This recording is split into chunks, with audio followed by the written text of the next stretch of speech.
you, Chairperson. Bismillahirrahmanirrahim. Wassalatu wassalamu ala Sayyidina Muhammadin wa ala alihi wa sahbihi. Assalamu alaikum wa rahmatullah. The topic of this presentation is ellipsis and conciseness in Qur'anic stories. And it addresses concerns. The question is, did Solomon slaughter or arrest his horses? The paper is a joint paper between Professor Abdelhamid Zahid and myself. So the issue, in Surah Sad, chapter 38, where the story of Solomon, Suleiman and his horses is narrated, there is ambiguity, which results in contradiction in the target text. The ambiguity is whether Suleiman slaughtered or showed affection to his horses. The relevant ayahs are the following. إِذْ عُرِضَ عَلَيْهِ بِالْعَشِيِّ الصَّافِنَاتُ الْجِيَادُ فَقَالَ إِنِّي أَحْبَبْتُ حُبَّ الْخَيْرِ عَنْ ذِكْرِ رَبِّي حَتَّى تَوَارَتْ بِالْحِجَابِ رُدُّوهُ عَلَيَّ فَطَفِقَ مَسْحًا بِالسُّوقِ وَالْأَعْنَاقِ. Ignoring the term that is source of ambiguity, the previous ayahs could be translated as, when they were brought before him in the afternoon, swift horses of the highest breed, he said, I did love the good instead of remembering my Lord, till it or they had hidden in the veil. Bring them back to me, and there he began to, and that's the whole question. The story again. The story is that fine horses were displayed before Suleiman till the sun had hidden in the veil of night, which distracted him from the middle prayer at eventide.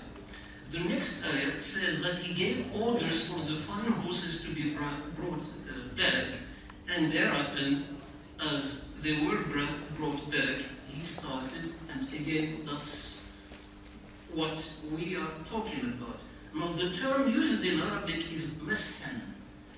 It could be interpreted as well in one of two ways.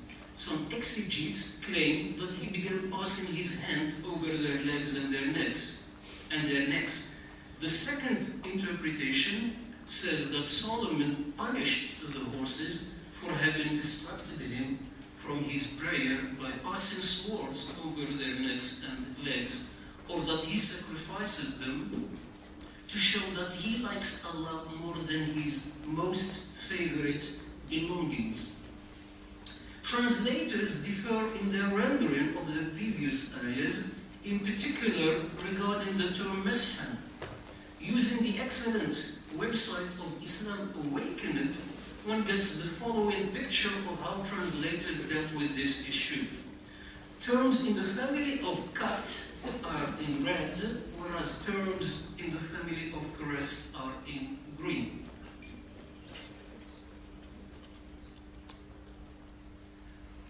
So we don't have time to stop at that, but obviously there is ambiguity in the term mashan, which results in contradiction between the various translations of the target text.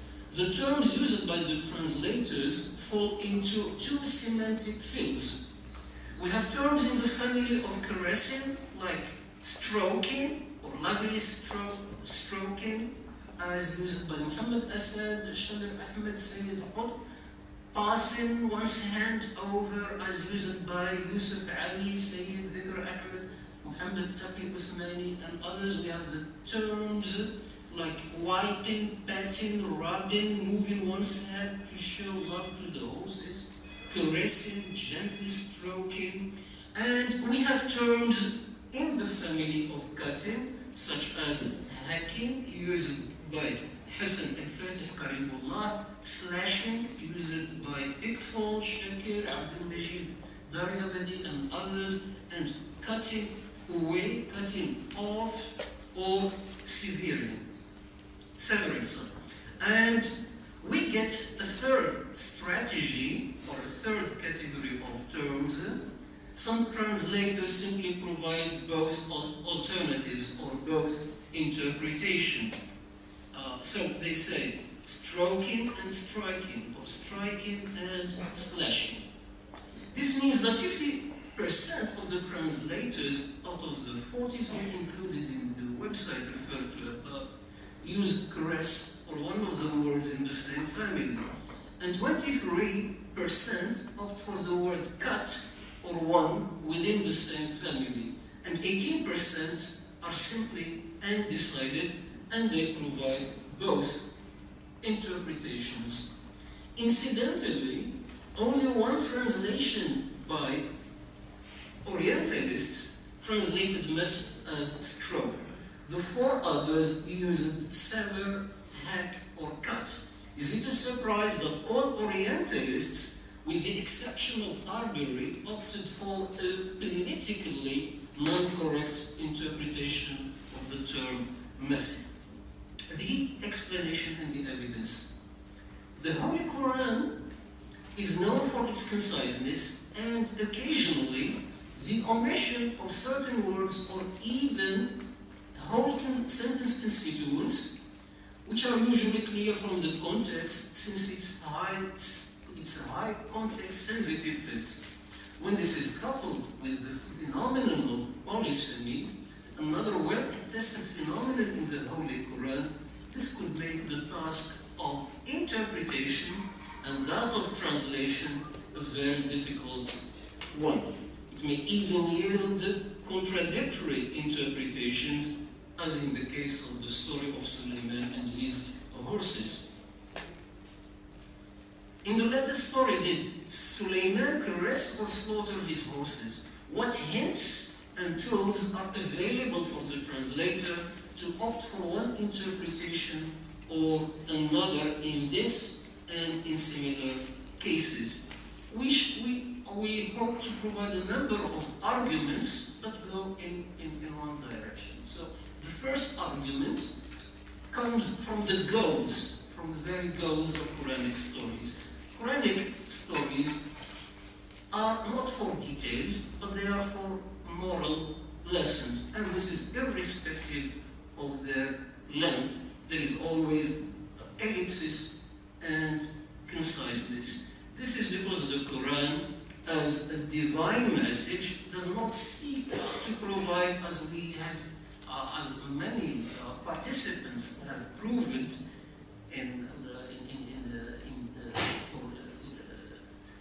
yesterday and today, that the Quran does not try to provide independent artistic fictional works, nor does it resemble rough historical reports.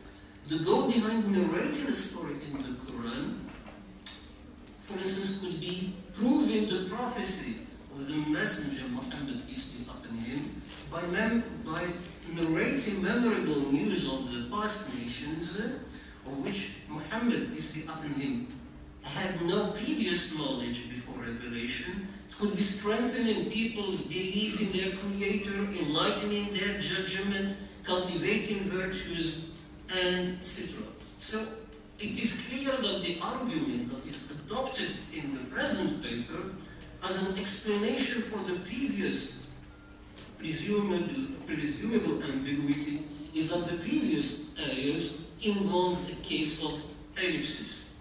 Argument 2, it's not only the phenomenon of ellipsis and conciseness does not only occur in the ayahs that I have read in the story of Suleiman and the horses, but it also occurs in many ayahs, in many other stories. To prove that there is a case of ellipsis in the case of Suleiman and the horses, let us try to consider a case of ellipsis that is evident in another narrative in the Quran.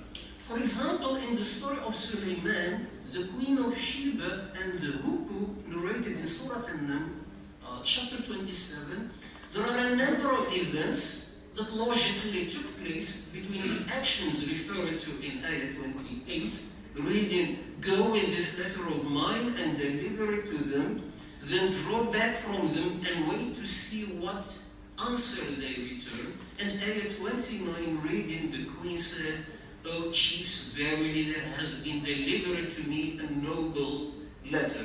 For instance, it could be assumed, and what is in red is what is understood and what is implicit from the context. In particular, that the Hukku took the letter, it delivered it to the people of Sheba and then withdrew back from them. The queen received the letter, she read it and said what she said. So what is in red is what is normally understood in the very story about Suleiman and the horses that we are talking about. This is not surprising because Arabic is known for its conciseness. And the Arabic culture is again known for its reliance on the context. In a previous paper, we tried just to investigate how knowing the context is very important in knowing the Arabic language and by extension sometimes for understanding the Holy Quran. And there are other cases where we can see the working of this phenomenon of implicitness and conciseness and ellipsis. A third type of evidence comes in the form of dictionaries. It's the evidence that could be provided by dictionaries. Talking about the lexical level, there are a number of words in the ayahs that I have read that could form by themselves that are interesting to investigate. But for the lack of time, let's focus on the most important word, which is mashan, a verbal noun from masaha. According to Lisan al-Arab and Lane's dictionary, which consists of 7 volumes, of which the following extracts are taken, masaha means he wiped a thing that was wet or dirty with his hand, or passed his hand over it to remove the wet or dirt that was upon it. Thus, mash means the passing of the hand over a thing that is flowing with water or the like.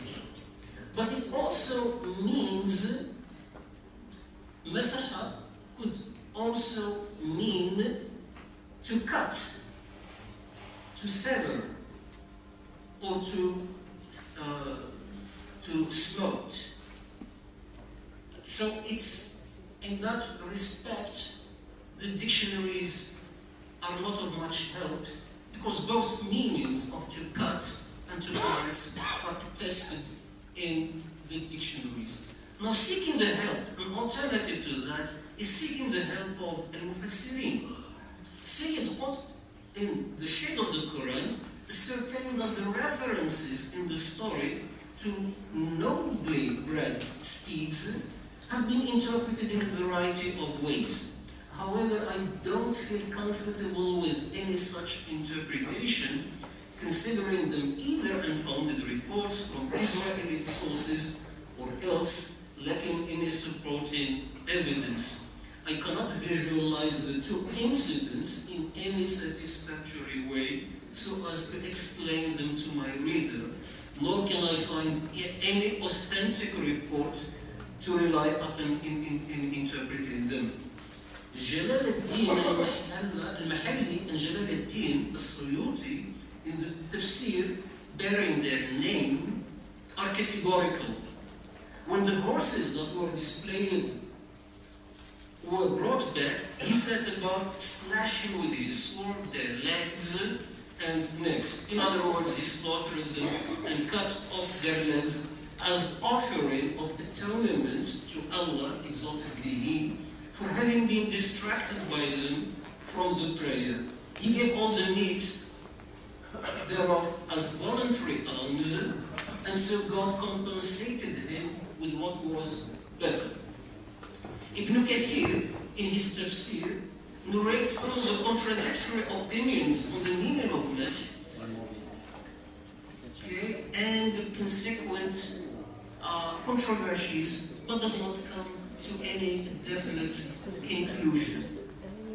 The third evidence that we could resort to, since dictionaries are not of any help, and since exegetes are not of much help, then the last resort probably would be to use one's mind. It is, we think that it is simply impossible to credit Suleiman with two contradictory actions, admiring horses and slaughtering them. Finally, severing the horse's necks and legs seems to be more of a barbarous than a pious act, even if one assumes that he sacrificed and slaughtered them for the sake of Allah, to show that he likes his Lord more than his most favorite belongings. On the other hand, the other explanation is perfectly logical. Indeed, it makes sense for a true lover of horses and for a prophet, after having performed his prayers, even after a while, to show affection to his horses after caressing them.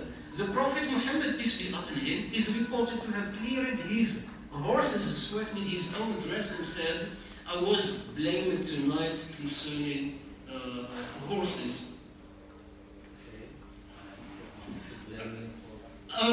What we suggest as a translation is, when there were brought before him in the afternoon coursers of the highest breed, he said, having missed the eventide, "Alas, I did not the good these horses instead of remembering my God in my prayer, till the time was over and the sun had hidden in the veil of the night." And then we need to provide the missing elements, which are understood from the context, which is, there he performed his duty to his Lord and said, once he has performed his duty, his first duty, which is remembering Allah, bring them back, and then he began to gently strike their legs and their necks. So the basic argument in this paper is that if there is any cutting, it's in the sequence of the events and not of horses' necks and legs. Wallahu a'lam.